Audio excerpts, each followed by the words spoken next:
Hi everybody, Stuart Schlossman, and this is our podcast for the week of November 11th, 2010. And, everybody knows how busy I am these days. I've got a lot going on. I mean, I spoke about this in last week's podcast that I did on self-advocacy and quality of life and what it means for me to be able to do all the things that I do. But obviously, in doing all this, I'm lacking sleep.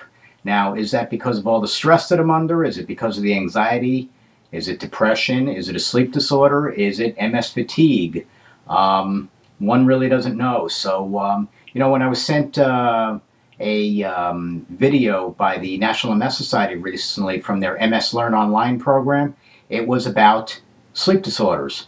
And it's about getting a good night's sleep with MS. So that's what this video is about today, and I hope that you enjoy it.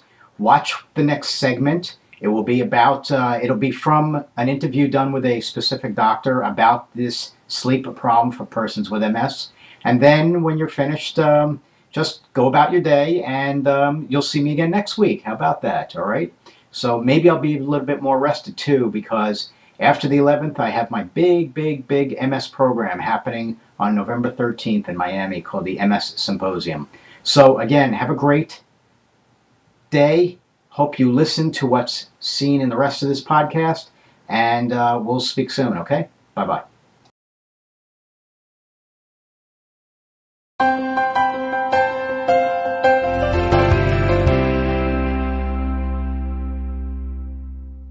Hi, I'm Kate Milliken, and welcome to MS Learn Online.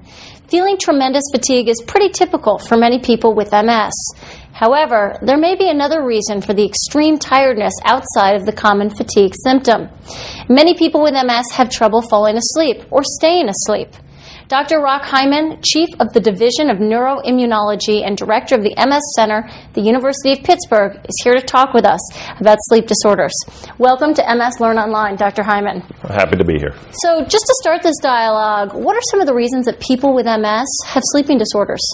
Well, they have all of the same things everyone else gets. Unfortunately, MS doesn't protect you from any other condition or problem.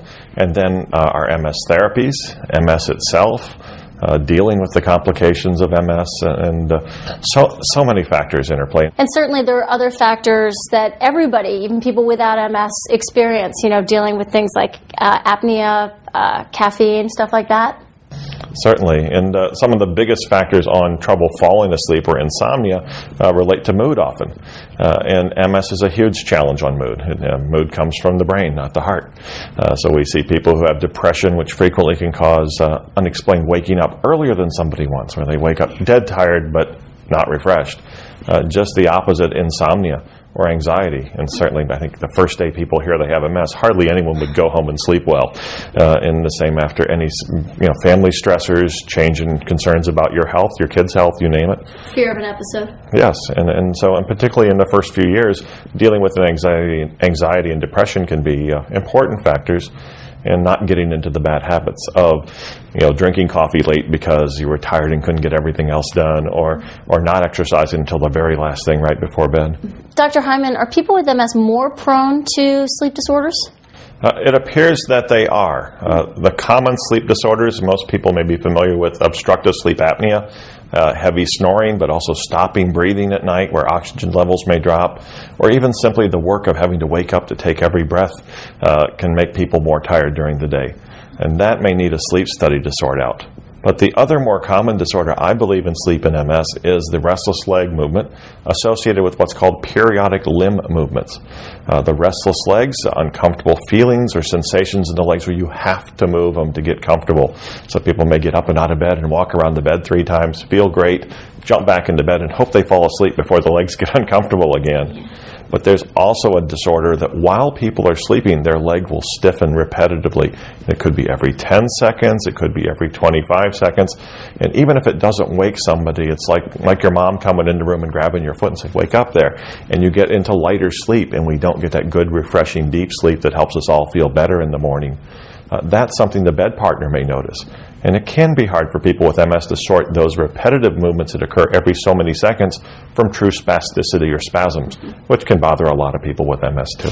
So, from your perspective, what are some things that can be done to help people with MS sleep? What are some tips that you give? Well, I think certainly trying to understand sleep is not just the absence of being awake. So you'd like them to pay attention to their schedule. If a medicine causes you to have more energy, chances are it will cause you to have insomnia. And it's great to get out for once in a while and see a movie, have a dinner, get away from the house. But if you're taking your anti-fatigue medicine late in the day, it's certainly likely to aggravate your mood, your sleep, which anyone who's got trouble with sleep is going to get mood eventually anyways.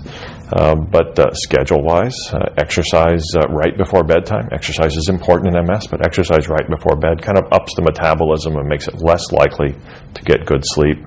Some gentle stretching before